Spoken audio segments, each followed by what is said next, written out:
Welcome back. We are at the Kamloops Art Gallery this afternoon, speaking with the Aboriginal curator, Tania Willard. Tania, it's great to have you back on Midday. Oh, great. Thank you. Yeah. Right. Greetings to you. Yeah, thank you. We're looking at an exhibit that's running now until the end of September, the middle of September, called Custom Made. Maybe you can give us a little idea about this exhibit. Sure. This exhibit actually also has a Secwepemctsín translation of the title called Chichlim to Stem to Guldenskuk.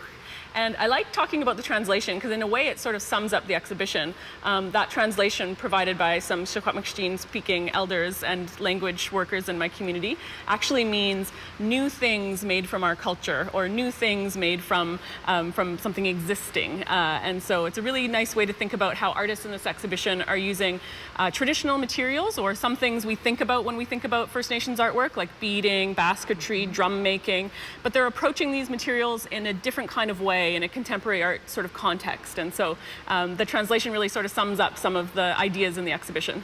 So looking around at some of the different things that are being featured in this exhibit, maybe you can give us an example of what you're speaking about. For example, one of these two items, or what is going on this one on the floor here? This floor is a great work that we have from an artist, Hannah Claus. She's from the Tyendinaga Mohawk community, Montreal-based, came all the way out here to Kamloops. And this piece is great because it actually locates us within the Secwepemctsín or within this interior region. What it is, it's a remake of a William Morris carpet design. So William Morris was important in the arts and crafts movement in the 1920s sort of period. And what he did was take actually South Asian or Indian design and incorporate British flora and fauna, so local plants.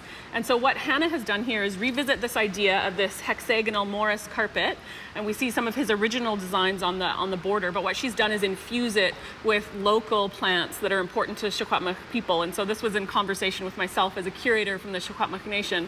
And so in the actual work, you'll see Chotzelk, or the balsam root sunflower, which many people will notice when the hills sort of turn yellow with the sunflower, Sequoia, or the wild rose, and Spakbakui, or our Saskatoon berries. And so it really infuses it with this local plant knowledge, and so it becomes much more about place and about design, and questions some of those ideas around appropriation. And presented in a more contemporary way that you wouldn't normally see something of Aboriginal influence. Definitely, this is a new media work. It's a projection, and so these are Aboriginal artists or artists of Aboriginal heritage primarily who are working in new contemporary art types of materials, as well as honoring their heritage and their culture and working with some of those materials as well. Fantastic. If we were to look at the pillars behind us, encased in there, there's obviously some First Nations influence, but what are we looking at? Sure, this is a work by Peter Morin, and they're called Ancestral Talking Devices. What's great about this work is Peter worked with an elder, Judy Elk, and they worked on beading these cell phones. Now what's interesting about the work is that they're not just a cell phone case, which you might have beautifully beaded.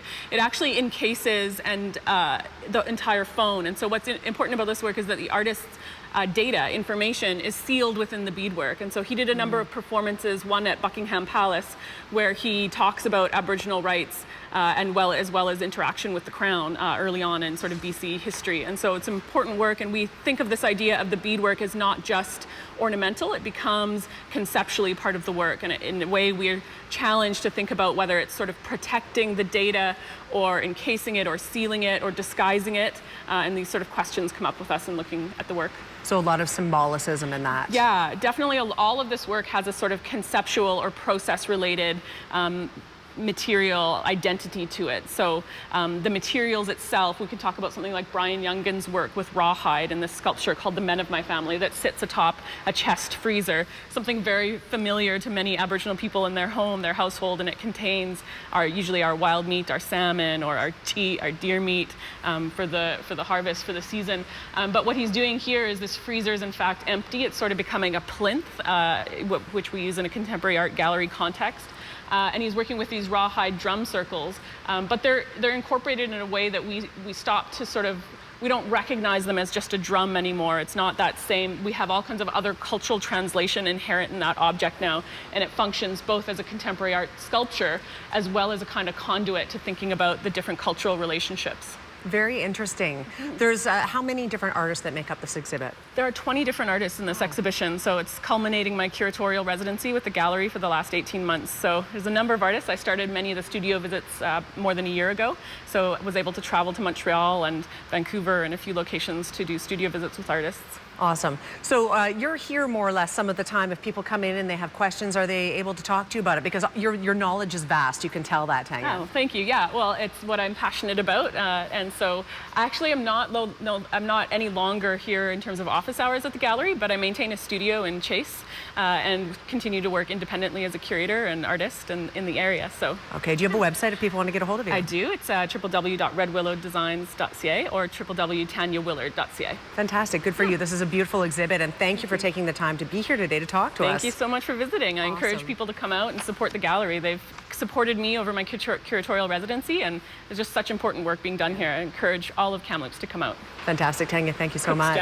Thank you. If you would like to come and check out Custom Made, it is open to the public from now through until September 12th. We're going to take a quick break on Midday. We'll be right back. Stay with us.